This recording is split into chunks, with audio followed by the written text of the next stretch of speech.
हिंदू परंपरा के अंदर ये नवरात्रि जो प्रसंग हैं ये तो देवी माँ की उपासना के लिए थे। नवरात्रि पवित्रतम रात्रियां कही जाती है, पवित्रतम दिन कहे जाते हैं। ये आसो जो चैत्र महीने में आती है, ये साधना के लिए, मंत्र साधनाओं के लिए, ब्रह्मचर्य के लिए, सत्व को प्राप्त करने के लिए, इष्ट की सिद्धि के लिए, अंतरतम की शक्तियों को जगाने के लिए, कुछ अच्छा हासिल करने के लिए होती हैं। समझदार हिंदू और समझदार जैन श्रावक श्राविका और समझदार हिंदू और समझदार जैन साधु संत इन दिनों में साधना में बैठते हैं, मौन रहते हैं, ब्रह्मचर्य का परिपालन करते हैं और आगे बढ़कर के शक्तियों को साधते हैं। उस जमाने में देवी माता की आरती करना, घट स्थापना करना, देवी माता को रिझाना और पुरुष एक तरफ, महिला एक तरफ, महिलाओं की जगह में, पुरुष की जगह में, देवी माता को बीच में रख करके मात्र उनके हाथ से गरबे लें और इस प्रकार उनकी भक्ति करें। यह परंपरा थी नवरात्रि की।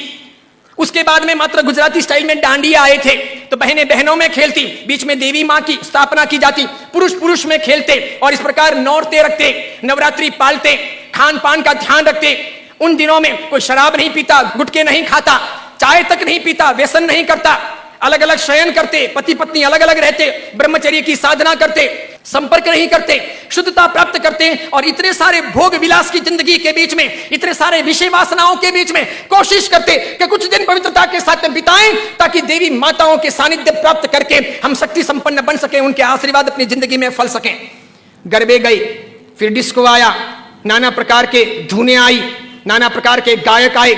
कई कंपनियां, कई संस्थाएं इसमें कूदी, कई सारे लोगों ने धन कमाना शुरू किया, छोटे बड़े ये डांडियों के अलग अलग कार्यक्रम होने लगे, सब लोग ललचाने लगे। देवी मां एक तरफ रह गई, देवी की साधना एक तरफ रह गई, नवरात्रि की पवित्रता एक तरफ रह गई, घट स्थापना एक तरफ रह गई, गरबे लेने का भाव एक तरफ रह गया, आरती और देवी मां को रिझाना, मातृ शक्तियों को प्रेरित करना, ये सब एक तरफ रह गया। आज डांडिये खेलने वालों में से किसको पता है कि साधना क्या है, ब्रह्मचर्य क्या है, ये क्यों है नवरात्रि, इसका हेतु क्या था, इसका रीजन क्या था, ये क्यों खेलनी चाहिए या नहीं खेलनी चाहिए, तो क्यों नहीं खेलनी चाहिए। मेरा ही नहीं, भारत के कई सारे अखबारों का, कई सारे समाजविदों का, कई सारी अन्य सामाजिक संस्थाओं का ये सर्वे वर्षों से रहा है, समय समय पर किया जाता रहा है कि नवरात्रि के महीने 2 महीने के बाद में जितने गर्भपात होते हैं उतने गर्भपात बाकी के 11 महीने में नहीं होते।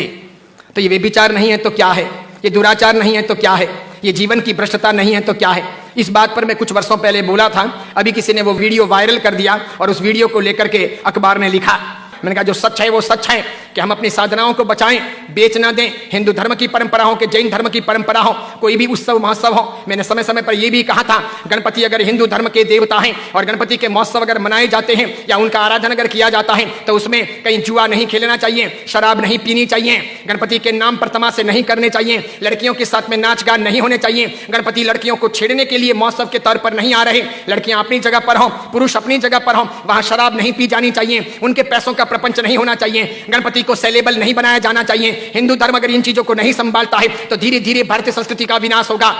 सिखों ने अपनी धर्म परंपराओं को संभाला है, मुसलमानों ने अपनी धर्म परंपराओं को संभाला है, ईसाइयों ने अपनी धर्म परंपराओं को संभाला है। उनके जो ओकेशन होते हैं वो दूसरों को इंटरफियर करने नहीं देते, वो उसमें घालमेल नहीं करते। हिंदू और जैनों को इस बारे में सावधानी रखनी आवश्यक है। कल ऐसा ना हो जाए कि पर्युषण महापर्व के दिन आए या आखा तीज का दिन आए या कार्तिक पूर्णिमा का दिन आए और कोई उसे किसी प्रतिष्ठान के नाम पर प्रोजेक्ट कर ले कि चलो अब महोत्सव को इस प्रकार मनाएंगे, उस प्रकार मनाएंगे, तो 25 साल 50 साल के बाद में ऐसा हो सकता है कि हमारी होली की आराधना या हमारे पर्युषण महापर्व की आराधना का रूप रंग बदल जाए। जैसे मैंने नहीं कहा था कि मात्र संगीतकारों को बुला करके हम 9 दिन की भक्ति रख लें, सुबह भी भक्ति, रात को भी भक्ति, ठीक है, और इस प्रकार पर्युषण आगे बढ़ जाए और अच्छी खासी संख्या के अंदर वे आधुनिक संगीतकार आधुनिक धुनों पर बहुत गाएं और नौजवान लड़के लड़कियों को मजा आ जाए, सब वहीं पर जाएं। तो 10 साल 15 साल तक अगर ऐसा चले तो आज एक ने किया, कल दूसरा करेगा, परसों तीसरा करेगा, अब चौथा करेगा, धीरे धीरे साधुओं के व्याख्यान में कोई नहीं जाएगा, पर्युषण महापर्व के प्रवचन एक तरफ रह जाएंगे, कल्पसूत्र जी हवा खाते रह जाएंगे और पर्युषण का रूप बदल जाएगा। ये नहीं हो सकता, ये नहीं किया जाना चाहिए। मैं इसलिए कह रहा हूं कि मेरी जिंदगी तो बहुत छोटी है, मैं तो कल दुनिया से चला जाऊंगा, लेकिन भगवान के शासन की परंपराएं नहीं मरनी चाहिए, हमें उन्हें जिलानी होगी। हमारे बच्चों को ये पता नहीं, उनको तो क्या है, नाचना गाना कूदना घूमना फिरना अच्छा लगता है, उन्हें सामाजिक प्रतिक्रमण ना अच्छे लगे,